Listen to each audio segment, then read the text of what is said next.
નમસ્કાર અને સ્વાગત છે ધ ડીપ ડાઇવમાં. આજે આપણે એક એવી સમસ્યા પર વાત કરવાના છીએ જે મને લાગે છે કે લગભગ દરેક માતા પિતાએ ક્યારેક તો અનુભવી જશે. સમસ્યા એ છે કે એક નાનું બાળક, ખાસ કરીને સિનિયર કેજીમાં હોય, એને 1થી 100 સુધીના અંકો કેવી રીતે શીખવવા. મતલબ આ એમના માટે બહુ અમૂર્ત વસ્તુ છે. આ વિષયમાં ઊંડાણપૂર્વક વાત કરવા માટે આપણને કેટલીક નોંધ મળી છે. એનું શીર્ષક છે રમતિયાળ અંકજ્ઞાન, જીયાનને સંખ્યાનો પાયો શીખવવો. અને મને લાગે છે કે આ નોંધો માત્ર શું કરવું એ નથી કહેતી, પણ કેમ કરવું એ પણ સમજાવે છે. મૂળભૂત રીતે આપણો હેતુ એક કોયડો ઉકેલવાનો છે. તમે જે કોયડો શબ્દ વાપર્યો ને એ એકદમ બરાબર છે. કારણ કે મોટા ભાગે ભૂલે થાય છે કે આપણે બાળકના મગજને આપણા મગજ જેવું જ પણ નાનું માની લઈએ છીએ. પણ એવું નથી. એમની શીખવાની રીત, દુનિયાને જોવાની રીત બધું જ અલગ હોય છે. એટલે આજની આપણી ચર્ચાનો પાયો કોઈ ટિપ્સ કે ટ્રિક્સ નથી, પણ એક માનસિક પરિવર્તન છે. માનસિક પરિવર્તન? હા, આપણે ભણાવનારામાંથી શીખવામાં મદદ કરનારા બનવાનું છે. બસ જેવી રીતે તમે પ્રક્રિયામાંથી ડર અને દબાણ હટાવો એટલે શીખવાની ગાડી આપોઆપ પાટા પર આવી જાય છે. ભણાવનારામાંથી મદદ કરનારા બનવું. વાહ, આ એક જ વિચારથી આખી વાત બદલાઈ જાય છે. તો ચાલો આ વિચારને જ કેન્દ્રમાં રાખીને શરૂઆત કરીએ. સ્ત્રોતમાં સૌથી પહેલી વાત જે કહી છે એ છે દબાણ વિશે, કે બાળક પર દબાણ ન કરવું. પણ આ કહેવું સહેલું છે, કરવું નહીં. બરાબર. જ્યારે બાળક વારંવાર એકની એક ભૂલ કરે ત્યારે, ખબર છે ને, ગુસ્સો આવી જાય, ચિંતા થાય. એકદમ સાચી વાત છે. અને આ ખૂબ જ સ્વાભાવિક લાગણી છે. પણ અહીં જ આપણે થોડું સમજવાની જરૂર છે. જ્યારે બાળક પર કેમ ભૂલી જાય છે અથવા ધ્યાન આપ જેવું દબાણ આવે છે ને, ત્યારે એના મગજમાં તણાવ પેદા થાય છે. વિજ્ઞાન કહે છે કે કોર્ટિસોલ નામનો સ્ટ્રેસ હોર્મોન વધે છે અને આ હોર્મોન સીધો જ યાદશક્તિને બ્લોક કરી દે છે. સરળ શબ્દોમાં કહું તો ડરેલું મગજ શીખી જ ન શકે. એટલે કે આપણે જ્યારે ગુસ્સે થઈએ છીએ ત્યારે આપણે અજાણતા જ શીખવાના દરવાજા જ બંધ કરી દઈએ છીએ. બિલકુલ. તો સાચો અભિગમ શું હોવો જોઈએ? બસ એટલું જ કે ચાલ ફરીથી કરીએ. હા, અને એનાથી પણ એક સ્ટેપ આગળ. માત્ર ફરીથી કરીએ નહીં, પણ એને રમત બનાવી દો. ઓહો, આ નંબર તો ક્યાંક સંતાઈ ગયો લાગે છે. ચાલ આપણે એને શોધી કાઢીએ. આમ કહેવાથી શું થાય? ભૂલ એ નિષ્ફળતા નથી રહેતી, પણ રમતનો એક ભાગ બની જાય છે. સમજાઈ ગયું. શીખવાની પ્રક્રિયામાં પ્રેમ, પ્રોત્સાહન અને સુરક્ષા આ બધું પાયાની જરૂરિયાત છે. એના વગર શીખવાની ઇમારત બને જ નહીં. આપણી માનસિકતાની વાત. પણ સ્ત્રોતમાં એક બીજી રસપ્રદ વાત છે નાના ઇનામો દ્વારા પ્રોત્સાહન. જેમ કે સાચું બોલે તો 1 સ્ટાર આપવો અને 10 સ્ટાર ભેગા થાય એટલે ચોકલેટ આપવી. અહીં મને એક સવાલ થાય છે. જી. શું આનાથી બાળકને દરેક કામ માટે ઇનામની લાલચ રાખવાની આદત નહીં પડી જાય? પ્રોત્સાહન અને લાલચ વચ્ચેની પાતળી રેખા ક્યાં છે? ખૂબ જ મહત્વનો પ્રશ્ન. આને મનોવિજ્ઞાનમાં પોઝિટિવ રીઇન્ફોર્સમેન્ટ કહે છે. અહીં હેતુ લાલચ આપવાનો નથી, પણ પ્રયત્નને બિરદાવવાનો છે. તફાવત બહુ નાનો પણ મહત્વનો છે. જેમ કે? જુઓ, લાલચ એટલે તું 1 થી 20 બોલીશ તો હું તને ચોકલેટ આપીશ. આ એક સોદો છે. જ્યારે પ્રોત્સાહન એટલે બાળકે પ્રયત્ન કર્યો, સફળ થયો અને પછી તમે એને એક સરપ્રાઈઝ આપો. સ્ટાર એ પ્રયત્નનું પ્રતીક છે અને 10 સ્ટાર પછી મળતું ઇનામ એ સિદ્ધિની ઉજવણી છે.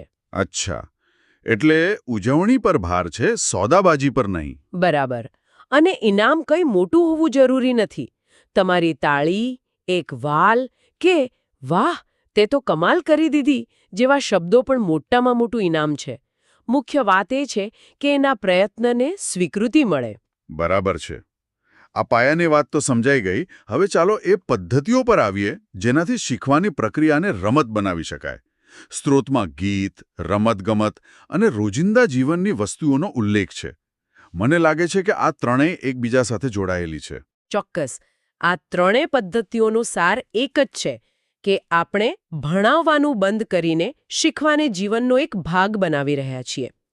અંકો કોઈ અલગ વિષય નથી, પણ આપણી આસપાસની દુનિયાને સમજવાની એક ભાષા છે. હા, જેમ કે સીડીના પગથિયાં ચડતા ચડતા ગણવું. બિલકુલ. જ્યારે આપણે 1 2 3 ગાઈએ છીએ ત્યારે આપણે ગણિત નથી ભણાવતા, આપણે રમીએ છીએ. જ્યારે આપણે બાળકને કહીએ કે જા પહેલા ટેબલ પરથી 2 સફરજન લઈ આવ, ત્યારે આપણે તેને ગણતરીનો વ્યવહારુ ઉપયોગ શીખવીએ છીએ. અને ગીત અને લયવાળી વાત તો મને ખૂબ જ અસરકારક લાગે છે. આપણને પણ બાળપણના જોડકણા આજે યાદ છે. હા, એકડે એક, પાપડ શેક. હા, તો શું આપણે 1 2 3 4 ને પણ કોઈ લયમાં ગવડાવી શકીએ? ચોક્કસપણે. આપણું મગજ છે ને એ પેટર્ન અને લયને ખૂબ જ ઝડપથી પકડે છે. સૂકી માહિતી કરતાં ગીત કે કવિતા યાદ રાખવી અને ઘણી સહેલી છે. તમે જાતે જ કોઈ ધૂન બનાવી શકો. 1 2 3 4 જીયાન મારો હોશિયાર. સરસ. શરૂઆતમાં તમે ગાઓ, બાળક પાછળ બોલશે. પછી ધીમે ધીમે એને લય યાદ રહી જશે. આ ગોખણપટ્ટી નથી, આ શીખવાની પ્રક્રિયાને મજેદાર બનાવવાનો કિમિયો છે. અને આની સાથે જ સ્ત્રોતમાં એક બીજી ટેકનિક પણ બતાવી છે. દ્રશ્ય અને શ્રાવ્ય સંકેતોનો સમન્વય. એટલે કે બોલવાની સાથે આંગળીથી ઇશારો કરવો. આ એક કહેતી વખતે એક આંગળી બતાવી. આ દેખીતી રીતે બહુ નાની વાત લાગે છે. શું આનાથી ખરેખર કોઈ ફરક પડે છે? ખૂબ જ મોટો ફરક પડે છે. આને મલ્ટીસેન્સરી લર્નિંગ કહે છે. એટલે કે એક કરતાં વધુ ઇન્દ્રિયોનો ઉપયોગ. અચ્છા. જ્યારે બાળક કોઈ અંકનો અવાજ સાંભળે છે, એટલે કે શ્રાવ્ય, અને સાથે સાથે તેની સંખ્યાને આંગળીઓના રૂપમાં જુએ છે, એટલે કે દ્રશ્ય, ત્યારે તેના મગજમાં એ માહિતી માટેના જોડાણો વધુ મજબૂત બને છે. મતલબ યાદ રાખવા માટે એક કરતાં વધુ રસ્તા બને છે. બરાબર. એક રસ્તો ભૂલી જવાય તો બીજા રસ્તેથી યાદ આવી જાય. એટલે જ બાળકોને એવી ચોપડીઓ વધુ ગમે જેમાં અંકો ઉપસેલા હોય, જેને તે સ્પર્શી શકે, કારણ કે એમાં ત્રીજી ઇન્દ્રિય પણ ઉમેરાય છે. વાહ! એટલે કે જેટલી વધુ ઇન્દ્રિયો સામેલ થાય તેટલું શીખવું પાક્કું. આ બધી પદ્ધતિઓ ભેગી કરીએ તો એવું લાગે છે કે આપણે બાળકને ભણાવતા જ નથી, પણ તેની આસપાસ એક એવું વાતાવરણ બનાવી રહ્યા છીએ જ્યાં તે પોતાની મેળે શીખી શકે. અને એ જ તો સાચી રીત છે. આને શિક્ષણશાસ્ત્રમાં સાંદર્ભિક શિક્ષણ એટલે કે કન્ટેક્સ્ચ્યુઅલ લર્નિંગ કહે છે. જ્યાં સુધી 4 એ માત્ર એક નિશાન છે, ત્યાં સુધી તે બાળક માટે અર્થહીન છે. પણ જ્યારે 4 એટલે 4 બિસ્કિટ કે ગાડીના 4 પૈડા બને છે, ત્યારે તે અર્થપૂર્ણ બને છે. બરાબર છે. તમે રમતને એક સ્તર આગળ પણ લઈ જઈ શકો. બાળકને પૂછો, તારે 3 બિસ્કિટ જોઈએ છે કે 4?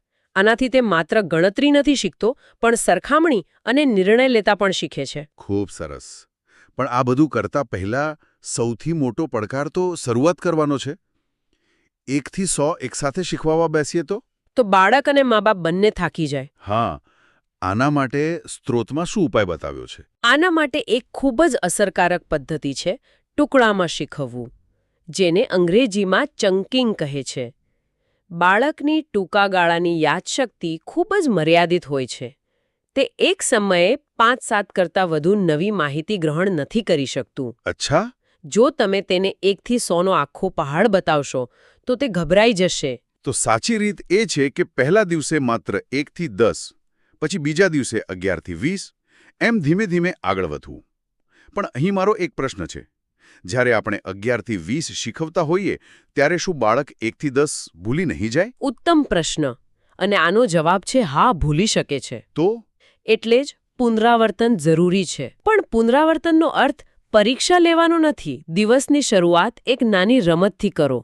ચાલ, આપણે કાલે જે શીખ્યા હતા એ ફટાફટ બોલી જઈએ. વોર્મઅપ જેવું હોય. બરાબર. 1 થી 10 બોલવામાં 1 મિનિટ પણ નહીં લાગે. અને પછી જ નવા 11 થી 20 શરૂ કરો. અને આ બધું રોજ માત્ર 10-15 મિનિટ માટે જ. એક જ દિવસે 2 કલાક ભણાવવા કરતાં રોજ 15-15 મિનિટ ભણાવવું અનેક ગણું વધુ અસરકારક છે. નિયમિતતા જ સફળતાની ચાવી છે. એટલે કે નાના, નિયમિત અને રમતિયાળ સત્રો. આ જ મંત્ર છે. બિલકુલ. અને એવા દિવસો પણ આવશે જ્યારે બાળકનો મૂડ જ નહીં હોય. હા, એવું તો થાય. એવા દિવસે જબરજસ્તી કરવાને બદલે કહેવું, કોઈ વાંધો નહીં, આપણે કાલે રમીશું. આ સ્વીકૃતિ પણ શીખવાની પ્રક્રિયાનો જ એક ભાગ છે. આ બધી ચર્ચા પછી હવે હું એ મુદ્દા પર આવવા માંગુ છું જેની હું રાહ જોઈ રહ્યો હતો. સ્ત્રોતમાં એક ખાસ ટીપ છે જેને શિક્ષકનું રહસ્ય કહ્યું છે. મને આ વાંચીને પહેલાં તો નવાઈ લાગી, પણ પછી વિચાર્યું તો આખલી વાતનો સાર સમજાઈ ગયો.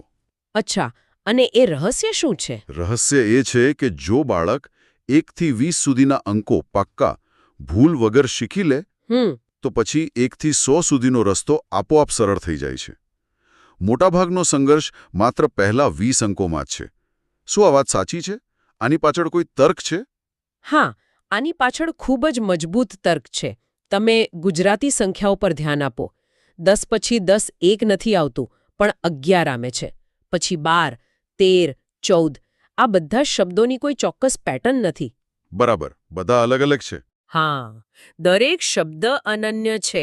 બાળકને આ યાદ જ રાખવા પડે છે. આ સૌથી અનિયમિત અને એટલે જ અઘરો ભાગ છે. અને 20 પછી શું થાય છે?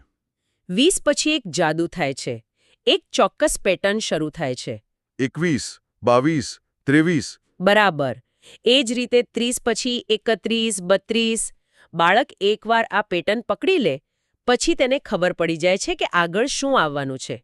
તેને માત્ર 20, 30, 40, 50 જેવા મુખ્ય અંકો જ યાદ રાખવાના રહે છે. બાકીની પેટર્ન તો પુનરાવર્તિત થાય છે. ઓહ, એટલે કે આપણે 1 થી 100ના પહાડ સામે લડવાને બદલે માત્ર 1 થી 20ની ટેકરી પર ધ્યાન કેન્દ્રિત કરવાનું છે. જો એ પાયો મજબૂત થઈ ગયો તો 100 સુધીની ઇમારત બાંધવી ખૂબ જ આસાન બની જાય છે. વાહ, આ તો ખરેખર એક રહસ્ય જાણવા મળ્યું. આખી લડાઈ જ ખોટા મેદાન પર લડાઈ રહી હતી. તો આજની આપણી ચર્ચાનો સાર એ છે કે અંક શીખવવા એ કોઈ સ્પર્ધા નથી, પણ એક આનંદદાયક અને ધીરજપૂર્ણ યાત્રા છે. બરાબર. જેનો પાયો છે ડરમુક્ત વાતાવરણ અને જેની પદ્ધતિઓ પુસ્તકોમાં નહીં પણ આપણા રોજિંદા જીવનમાં છુપાયેલી છે. પગથિયામાં, બિસ્કિટમાં, ગીતોમાં. અને સૌથી મોટી વાત, આપણું લક્ષ્ય 1 થી 100 નથી, પણ માત્ર 1 થી 20 છે. બરાબર. અને આજના શ્રોતાઓ માટે એક અંતિમ વિચાર મૂકીને આપણે આ ચર્ચાને પૂરી કરીએ. આપણે આજે અંકો કેવી રીતે શીખવવા તે વિશે વાત કરી, પણ આ ચર્ચા એક વધુ ઊંડો પ્રશ્ન ઊભો કરે છે. કયો પ્રશ્ન? પ્રશ્ન એ છે કે શું આપણે આજ રમતિયાળ, ધીરજપૂર્ણ અને સાંદર્ભિક શિક્ષણની ફિલોસોફીને બાળકના ભવિષ્યના અન્ય વિષયો પર પણ લાગુ કરી શકીએ?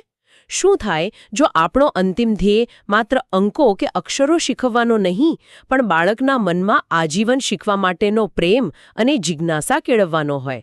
કદાચ ત્યારે સાચા શિક્ષણની શરૂઆત થશે.